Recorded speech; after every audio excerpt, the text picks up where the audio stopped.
Hello everybody, good morning and welcome to the United Stand. It's Friday. Have you got that crunchy feeling? Lots to get into. Big weekend for Manchester United, of course. We'll be doing the press conference at lunchtime, previews, etc. ahead of the West Ham game. But we've got some transfer stuff to give you this morning involving Benjamin Sesko, Gakpo and a couple of goalkeepers as well. So and a right back. So effectively probably the three areas that excite you, the fans, the most. Goalkeeper, right back and striker. So some good stories coming in from good outlets as well. Lots to discuss there. We'll also be talking about the ridiculous nature again of when a foreign player does something, they get absolutely slaughtered, don't they, by certain people within the British media. I think it's a joke, and I think, we will hit it head on because we seem to be one of the only outlets that ever does hit this head on, where, a foreign player does something and they're absolutely hauled over the coals. And then, an English player does it and it's like, oh, don't worry about it. He's one of the lads. So we'll talk about that. I think the Antony thing has been blown up out of proportion last night. Also talk about a few things about Erik ten Hag, what he said after the game. We've got the jumper on Erik ten Hag. If you want to get one of these, by the way, United Stand Shopify, we do ship them worldwide. But let's fly straight into it. I want to talk about Benjamin Sesko to start off with. Numerous sources talking about Benjamin Sesko and Manchester United. I will give you the news and then I will give you my comment because I'm sure the comment I give will be very different to the news. So basically, Salzburg played Chelsea in the Champions League, didn't they? And Todd Boehly has been seen speaking to Sesko's agent, I think this week. Did they play Salzburg this week? I can't remember. Did Chelsea play Salzburg in their group? It was Milan were in their group. I don't know. Anyway, there's been discussions between Todd Boehly and Sesko's agents, and this has been widely reported. Chelsea like the look of Sesko. Chelsea are about to get Nkunku, Vardiel as well. They're both at RB Leipzig. Obviously, Sesko is 19 years of age, or he actually might be 18. He's 6'5", very talented, exciting striker at RB Salzburg. So Chelsea are looking at that. They're obviously sipping on the Red Bull, aren't they? They'll be signing Max Verstappen next. So Chelsea definitely interested in Sesko. They're about to get Nkunku in January. So where do Manchester United come into this? So Manchester United were very interested in Sesko last summer. We're looking for a striker. We were very interested in Sesko in the summer. And there's no doubt that I wouldn't put him on the level with Haaland, but there are some sort of things around Haaland, Salzburg, young striker, looks like he might be the next big thing. You've got to be, looking at a player like that. And United were certainly looking at him in the summer. And then what I would call, and it's Red Bull again, isn't it? There is this sort of uneasy relationship where Man United and Chelsea and everybody else who are looking at Salzburg in the summer are being quoted 30, 40 million quid. And he ends up going to from RB Salzburg to RB Leipzig for 20 million quid. And it's like, yeah, we've got feeder clubs in Europe. That should not be happening like that. But there is no rule to stop it, and it's happened many times before. Why would he be going to Manchester United or Chelsea when he's currently at Salzburg joining Leipzig in the summer? And the story is that he may well never kick a ball for Leipzig because Leipzig might cash in on him before the summer or next summer before he even kicks a ball. So £20 million from Salzburg to Leipzig, he could move in January or might more likely in the summer for about 40, 50 million quid, and Leipzig will just double their money before bringing him in. And also to that, I'm sure a lot of you know who I'm talking about, Phil Brown at Malachians on Twitter, based out in the States. Really got a lot of time and respect for Phil. He was saying, I think on his podcast, or I saw it quoted on United Aggregates last night, that Manchester United are still very interested in Sesko. It would be hard to do a deal in January, but certainly looking at him in the summer again. So there's certainly noise around Sesko leaving Leipzig before he even joins Leipzig. And I think we can take that as a real possibility. The issue I have, and I'm sure many of you have as well, is that I think when we were linked to Sesko in the summer, it seemed like a very exciting deal. And it seems an even more exciting deal knowing what we know now. I think in the summer you were like, well, we've got Ronaldo, Martial's doing well, we've still got Rashford. Is he the right striker to bring in?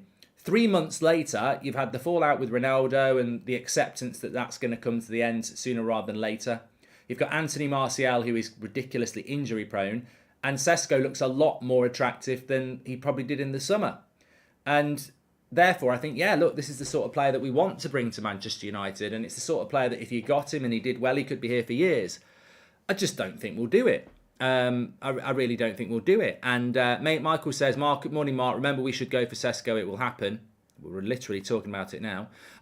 So yeah, I don't think we can do this deal. And the reason I don't think we can do this deal is because we're Manchester United, and if Chelsea are speaking to his agents, he's going to go to Chelsea and not Manchester United. And until we do a deal where we beat someone like a Chelsea to a deal, then I will never believe that we can win this deal. So that's my summary of it. I'm not for 1 minute suggesting that Sesko is going to leave before he even plays for Leipzig. I think there's a high chance that will happen. I'm not for 1 minute saying that he's not up for transfer and available for about 50 million quid. It sounds like he probably is. But what I am saying is we won't get him. We won't get him because if Chelsea are looking at him or anyone else is looking at him, we won't get Sesko because I think we've got a fantastic manager and I think we are building really, really solid foundations. But if Erik ten Hag is a Ferrari, Murta and Arnold, when it comes to recruitment, are a wheelbarrow and they ain't got a wheel. And I still think that people need to realise that.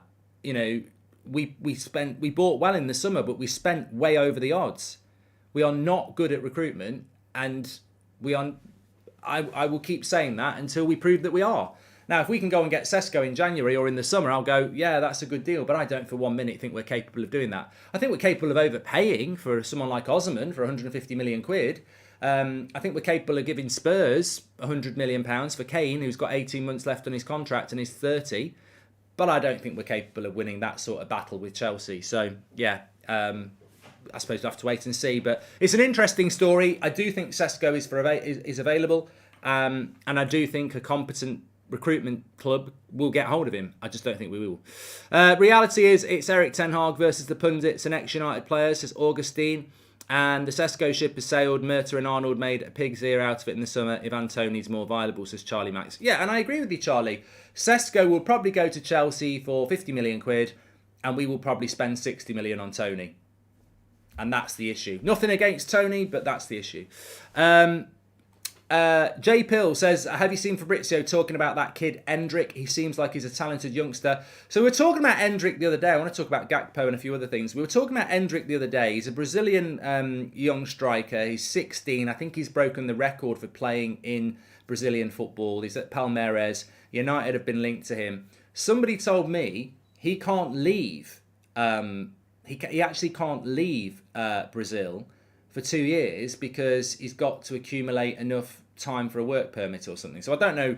That's not going to be a quick fix. That's not going to be a quick fix at all, is it? I've seen Ray Parlour now criticising Antony, a man who would fall over trying the same skill move. Why are our players so picked on, says Nick P. And can I get my Kane posters back out, says Robert McCormack, potentially. Look, we're going to talk about the Antony thing in a minute because whether it's Ray Parlour or Paul Scholes or Robbie Savage or whatever, what's the common denominator there? They're all ex-players who wish they were still playing, you know, and I relate to that. I don't think people understand this enough. It's a horrible thing. I watched the Paul Scholes thing with Gary Neville on the overlap, and it's very clear to me that Paul Scholes without football, it's a horrible thing. We've seen what it's done to Gaza. Like, you know, it's hard for footballers when they retire because they're living the dream that everybody else wants, and then they're not. And I think a lot of them do become quite bored and bitter. And I think it's natural. And I think we have to cut them a bit of slack on that. And I think you see it all the time, whether it's TalkSport, Sky, whatever. A lot of ex-players are very bitter. Graham Souness, I played the game. They're all very bitter. And I think it's just bitter and jealousy that they're not playing anymore. And I sort of get that. But what I don't like is the constant attack on players that are, you know, foreign compared to English players. And I think we've seen that again last night. But we'll talk about that in a minute.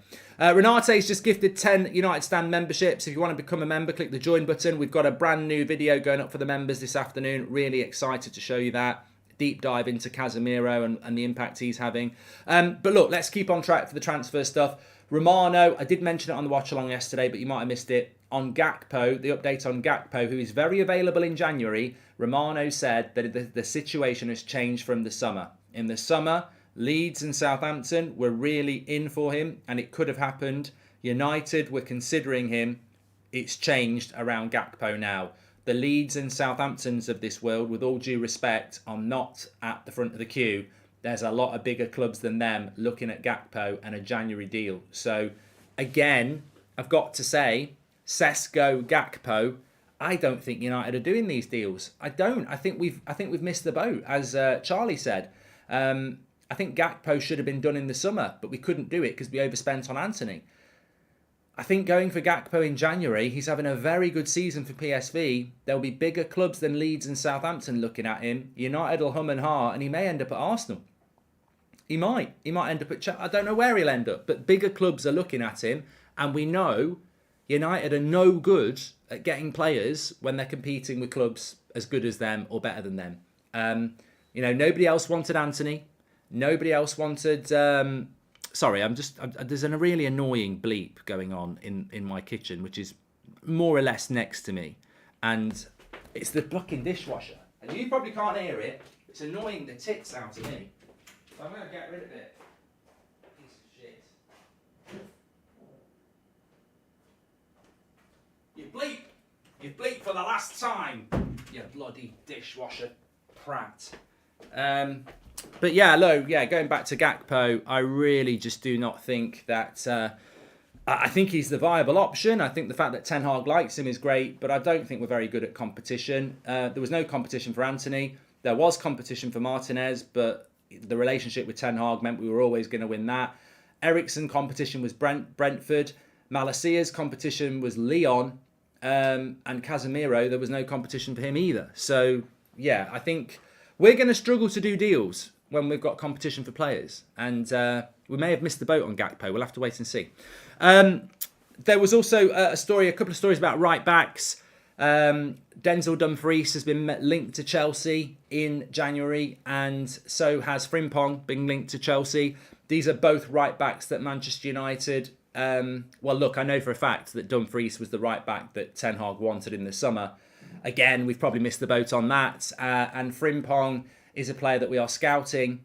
But you know what? I feel that, again, there's a bit of a common denominator here, isn't there? Every player we're talking about, there's another club that sort of wants to be better than us, and they're Chelsea. And I know it's not nice to look at other clubs and what they're doing, but there's a lot of players that we like that are being linked to Chelsea. And I think this is the problem. When I look at Potter and Ten Hag, I genuinely don't see a massive amount. It's bleeping again. I genuinely don't see a lot of difference. I'm gonna kick it now. Bloody, I've warned you about your bleeping. What are you bleeping for? Bloody bleep now, are you? Turns you off, you prat. Bleeping at me. Who do you think you are? A bloody Arsenal fan? An Arsenal fan dishwasher. That's exactly what I need on a Friday morning. I was in a bloody good mood. Bleep. We're top of the league. Bleep. We're top of the league. If it bleeps again, I'm walking out because it's off. I've just turned it off at the mains. But yeah, Chelsea and Man United, Potter and Ten Hag. I don't think there's a lot of difference between Potter and Ten Hag. I think we've got the better manager, of course, but I do like Potter. I don't think there's a lot of difference between Chelsea and Manchester United. They are nowhere near Man City, but they want to be. So we've pretty much got the same sort of managers. We've pretty much got the same sort of ambitions. Where Chelsea will move away from Man United is they've got the better board and they've got the better recruitment team. And that's something Ten Hag can't compete with unless he gets a better board and a better recruitment team. So, look, Chelsea want Dumfries, Frimpong, Sesko, Nkunku, whoever else they want. They'll probably bloody go and get them.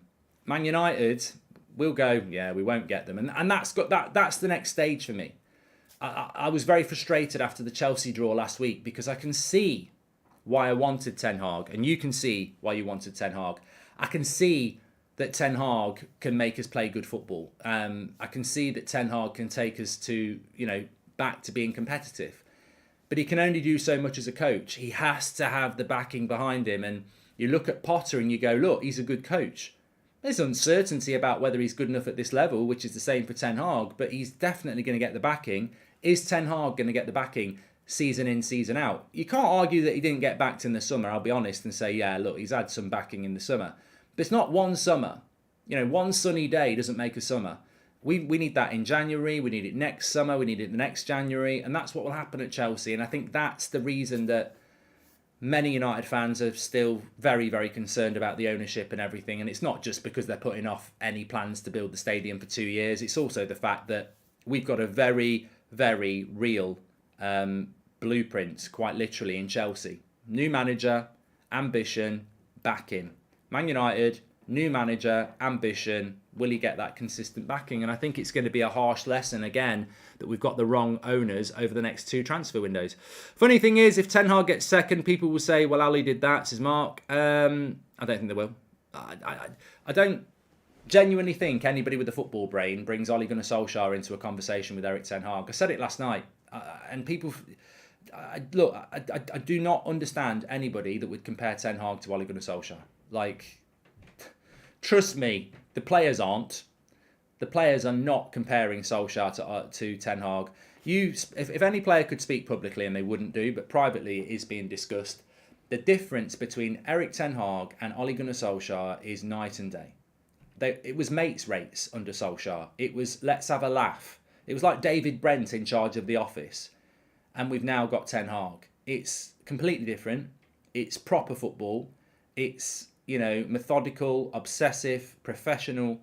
And the players are starting to respond to it. Whereas under Ollie, it was about winning team pictures and, showing off. We don't see that as much anymore, do we, either? Mark, I have a feeling that Chelsea will inquire about Sancho, says Mikel Roach. Well, some of you would probably sell him, wouldn't you?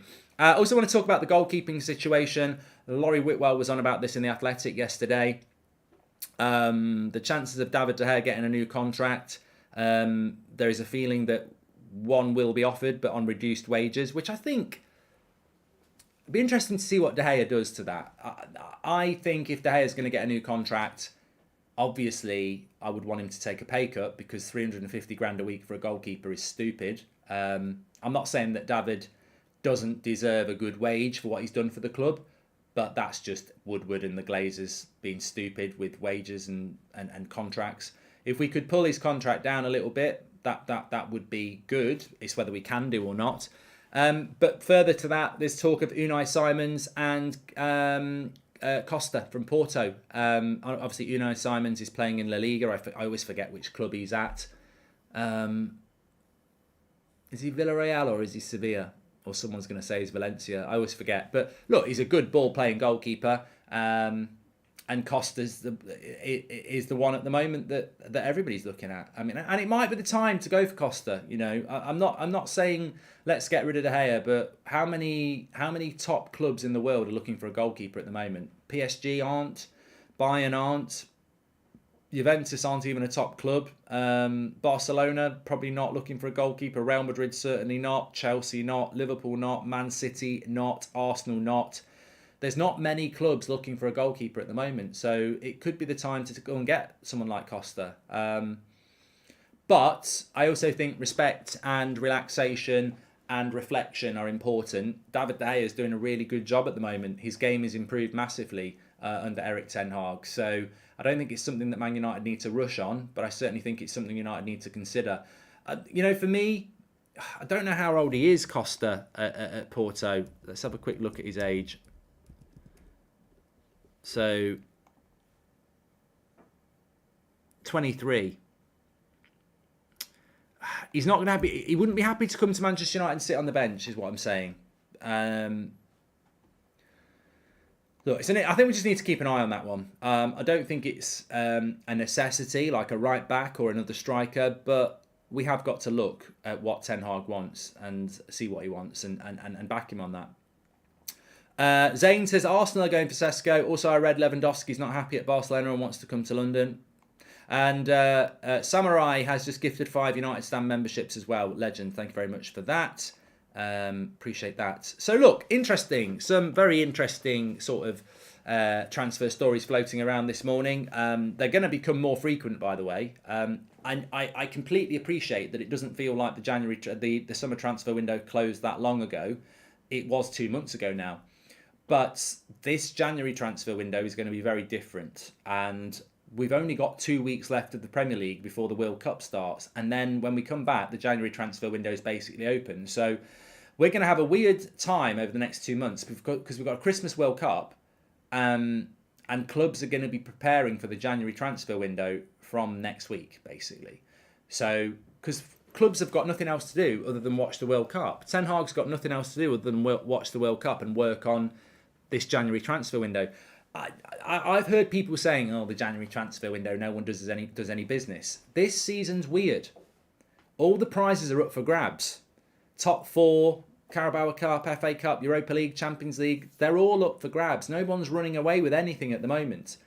It's almost like we're going to play a mini season after the World Cup. You've got this mini transfer window and you've got this mini season, and they're all up for grabs.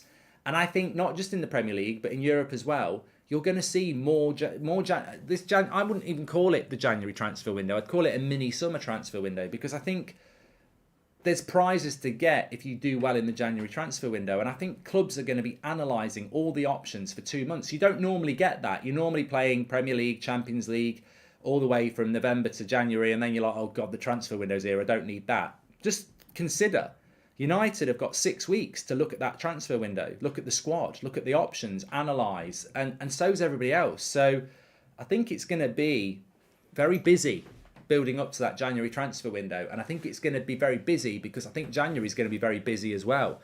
You can either sit back and do nothing, snooze you lose, or you've got to be in. And if you're in that race, you've got to be in it from the early November.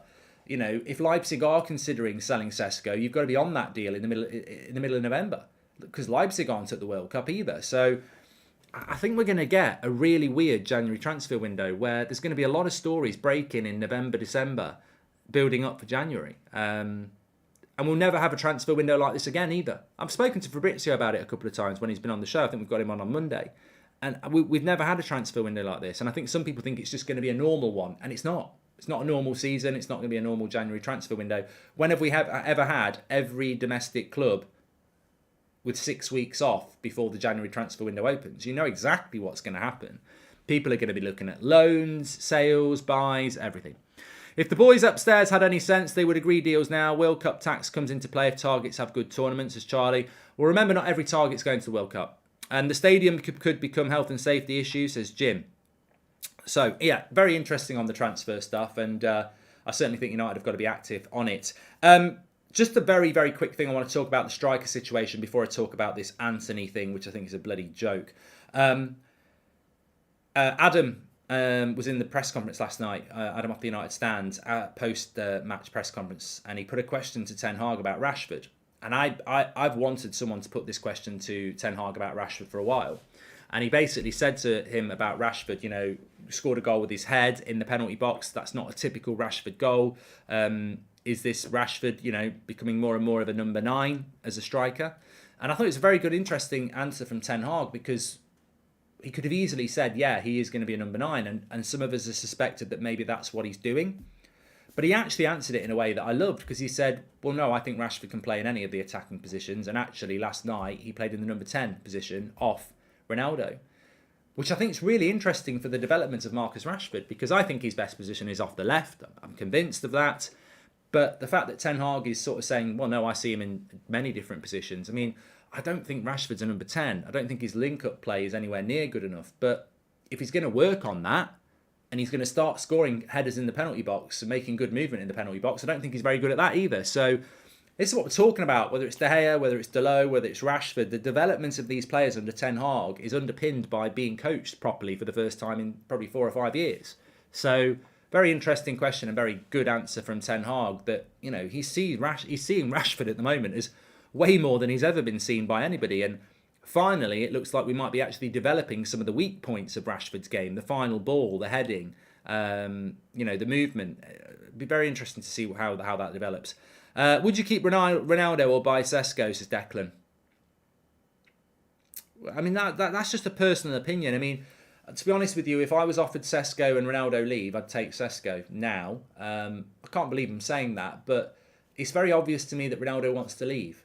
And even if he's changed his mind about wanting to leave now, will he stay like that the problem with Ronaldo is that, and it's not a problem, he's one of the greatest there's ever been. The problem with Ronaldo is time's running out. And when time's running out, you get impatient and you get frustrated. And Messi is scoring goals for PSG in the Champions League, and he'll be scoring goals for Barcelona next year in the Champions League. And Messi is probably going to overtake Ronaldo's Champions League record. And that will hurt. And it will be hurting him now, and it will hurt him in the future. He can't defend his Champions League goal scoring record when he's not playing in the Champions League. And I think it's a pure frustration. And I think if he was offered Champions League football in January, he wants to go. So, yeah, I probably would take Sesko. I don't think Sesko's anywhere near as good as Ronaldo, but we've got a plan for the future now, haven't we? And I never wanted to do that. I never wanted to plan for the future. I've always been very loyal to Ronaldo. But it's absolutely clear that he wants to go. And it's absolutely clear that Ten Hag would let him go if he gets a replacement. So I think the logical thing there is, why resist it? Why force a player to stay, force a manager to keep a player that he's happy to go? Give the solution that makes everybody happy. Bring in the replacement. I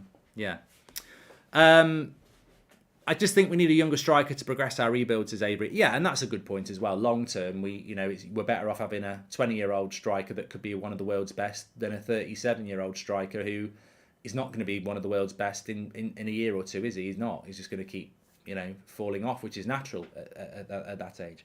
I do just want to talk very, very quickly as well. Tom Grant says, "G'day, Mark. Garnacho really showed his worth last night. Surely this puts him in contention with starting more games. Thoughts?"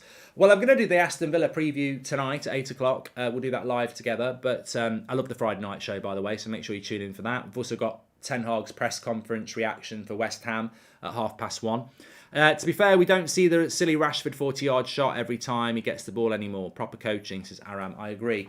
But on Garnacho, no spoilers, I would start him against West Ham. I don't see... and Ten Hag said after the game that he was a bit disappointed with Garnacho in the early weeks of the season, but he's buckled down, he's worked hard, and he's been rewarded. So, that's always good to know that Garnacho has been, maybe not where Ten Hag wants him to be, and now he is.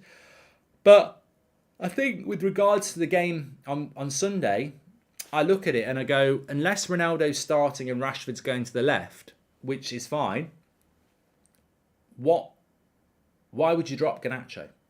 Like, if Rashford's going to start and Ronaldo's on the bench, surely Garnacho plays off the left, because there's no way Sancho should come back in. We made this mistake with Sancho before. He got dropped for one game and then he started the next game, and his form didn't improve that much. So I think Sancho needs to stay out of the team and be, missing out on Europa League games, not being dropped, is it? I think Sancho needs to start on the bench against West Ham and give Garnacho a start again. I don't think that will happen, but that's what I would do. Anyway, look, I want to talk about this. The Antony reaction last night was appalling, wasn't it? Absolutely appalling. I mean, when it happened, I tweeted it out and said, what are people's thoughts on what Antony's just done? So Antony gets the ball and he does that thing where he does the little pirouette. It's his skill move. Somebody last night made a great point, actually. My thoughts on and it wasn't my thoughts, but basically I put that tweet out saying, what were people's thoughts on Antony's little skill move? And somebody said, I'm all for it. We paid 15 million extra for it, which is probably true. I mean, he was doing it all. I mean, it's a joke, but everyone knows the Antony move. It's the one where he's going round and round in circle with the ball stuck to his left foot. When he did it on a football pitch, I've got to be honest, my initial reaction was, what the hell is he doing? Because we just don't see stuff like that. It's odd to see that happening in a game of football. And that skill move, by the way, is irrelevant. If a player's close to him, they're just going to take the ball off him very easily. It's not a skill move that's hard to stop. So it really was just, what's the word? Shithousery. It was showing off. And my biggest issue was the pass afterwards was crap. But the reaction that some people have had, saying it's embarrassing, he's a clown, that's why he got subbed off at half time. I mean, at the end of the day, it's really not that deep. We won the game 3-0. We were never going to lose that game. We're not away at the Etihad losing 4-0 when he does it. We're at home. Every person in the ground who saw that would have been like, that's entertainment, whether you like it or not. I just think there's bigger things to concern ourselves at United than Antony doing a couple of pirouettes and giving the ball away. I guarantee you that Eric Ten Hag will say to him, look, I ain't got a problem with that, but you're going to attract a lot of attention when you're not delivering a fantastic performance on the pitch. If you'd scored a hat-trick and you were the best player on the pitch and you want to do it, be a shithouse. But, maybe keep that back for, different occasions than a game where you didn't really do much in the first half. So I see both sides. I see why people would go, keep it, don't do it at all. I can also see the people who are excited about it. For me, I'm sort of on the fence with that. I'm sort of amber. I don't hate it. I don't love it. I'm sort of like, what I do like about Antony is he excites me. What I do like about Antony is that he's got goals in him. And what I do like about Antony is I still don't think he's anywhere near his potential. So they're the things I like about the player and they're the things I focus on about the player. But what I don't like is when he gets called a clown or embarrassing or a circus act by people who've played for that football club.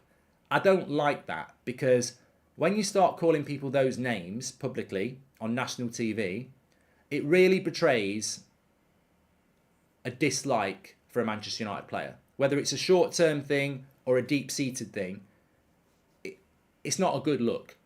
And I would rather,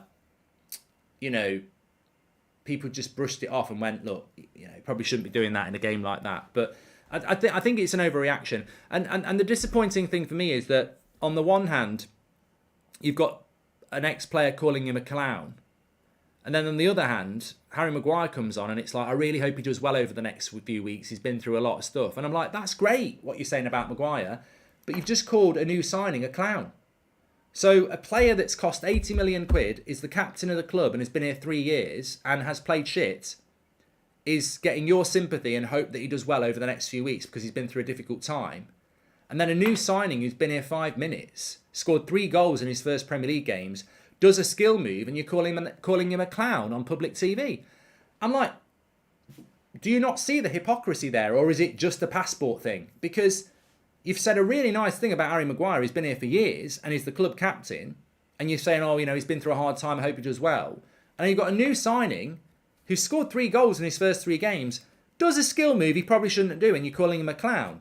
They're both in a Man United shirt, mate. So why is one of them being called a clown and the other one, who's been shit, I hope he does well over the next... You know what I mean?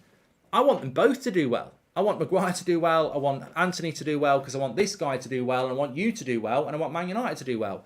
But yet again, we've got, what's his name? I haven't heard the commentary, so I can't really comment on this. But apparently Robbie Savage was going on about it, saying how embarrassing it is on national TV. And I'm like, it's not that deep. It's not that deep. And actually, the lad's done really well and he's scored goals. He's nearly our record signing. Let the manager manage. Because going in on a new signing like that and calling them this and calling them that, all right, you might think it, but it's not helpful, is it? And it just comes across as bitter. And I think so many ex-players come across as bitter, and I get it. I really do get it, because I've never played at the highest level, neither have any of you. Well, maybe some of you have. Some of you who watched still do play at the highest level. But what I mean is, when it's over, and it must be horrible, because it's over. You're never putting your shorts on again, and you're never scoring for United again, or you're never winning a trophy for United again. It's over. And of course, you have a high standard, and you do get a bit bitter. But it is very tiresome, and unfortunately it is something that we have constantly highlighted on this channel, and nobody else seems to want to do it, that there is this definite, evidential, underlying, different behaviour when it's a foreign player against a British player. And you see it all the time.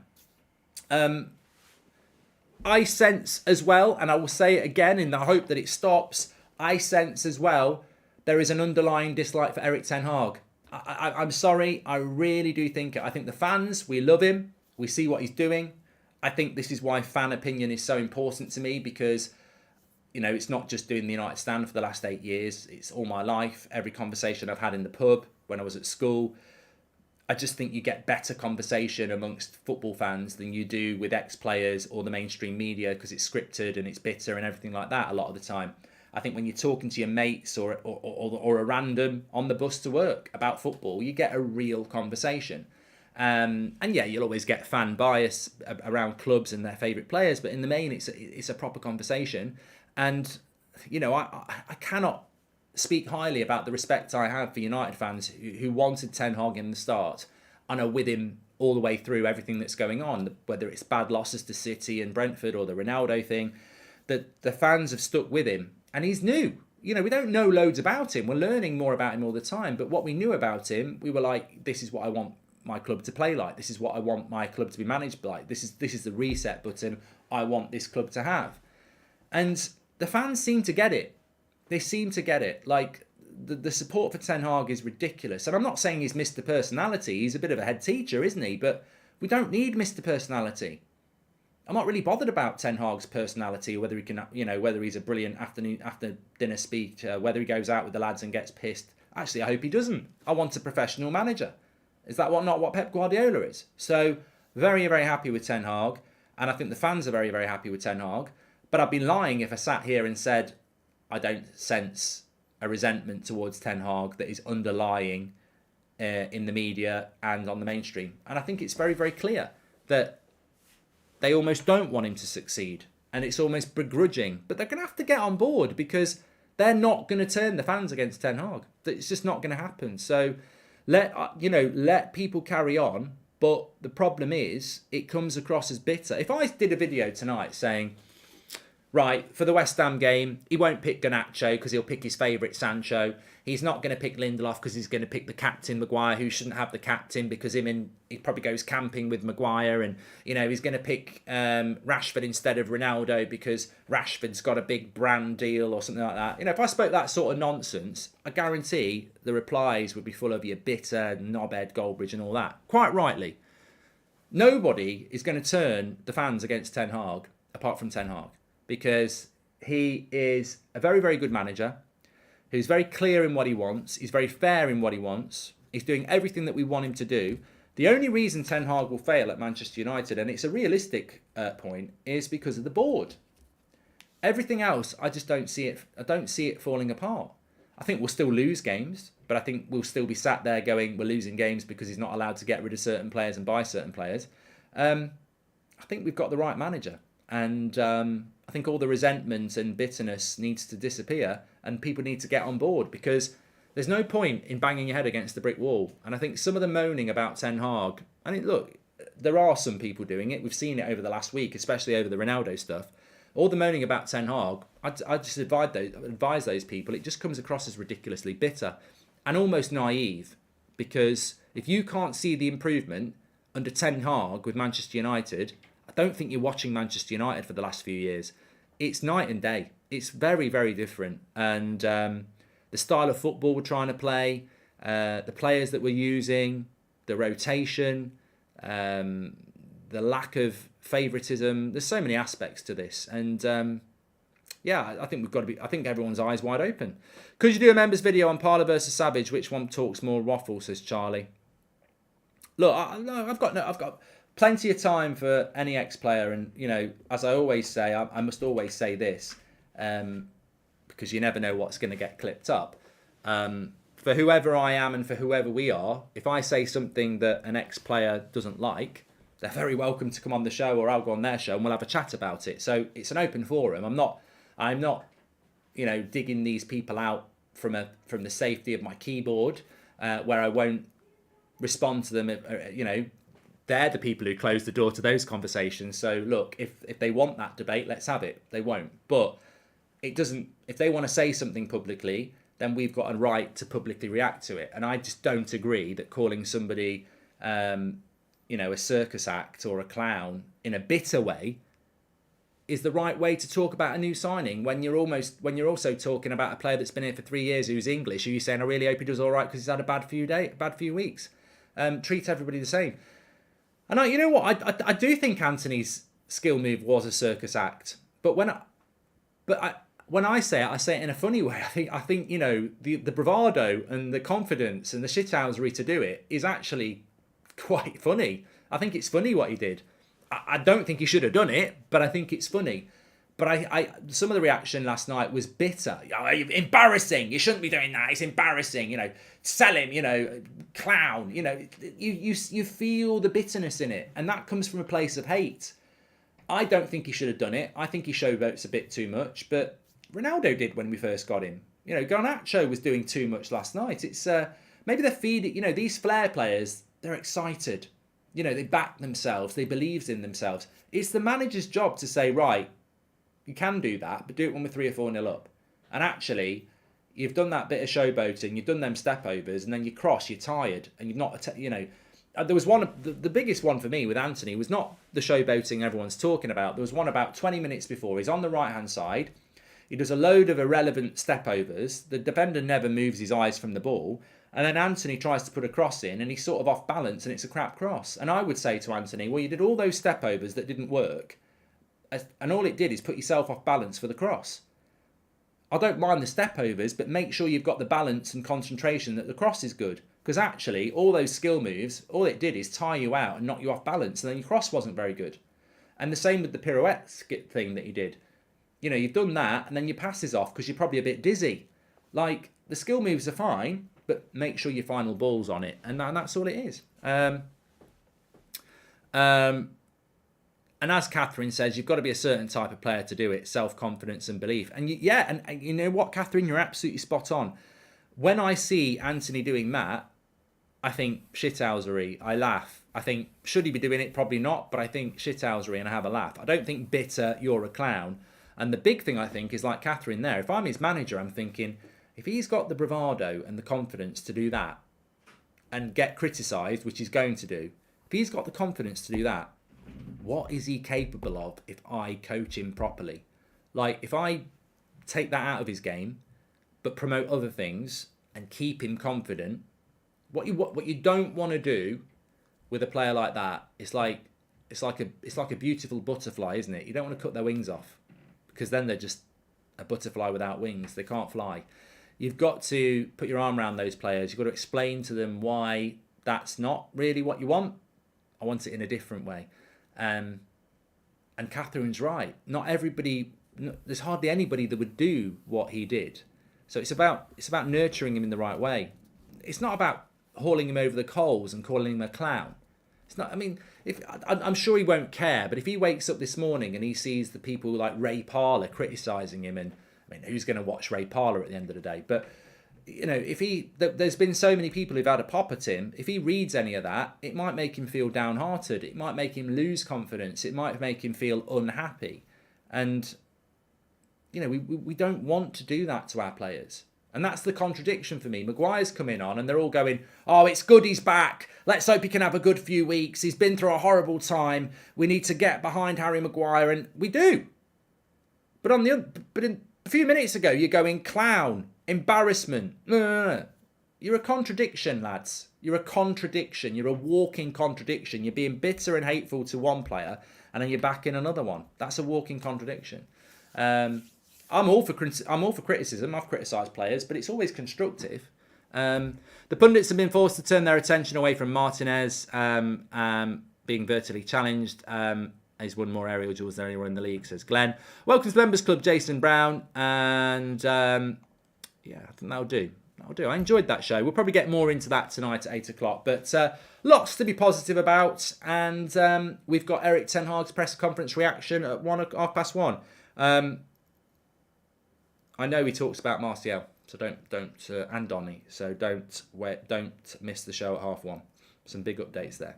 I'll speak to you at 1:30. Thanks for watching.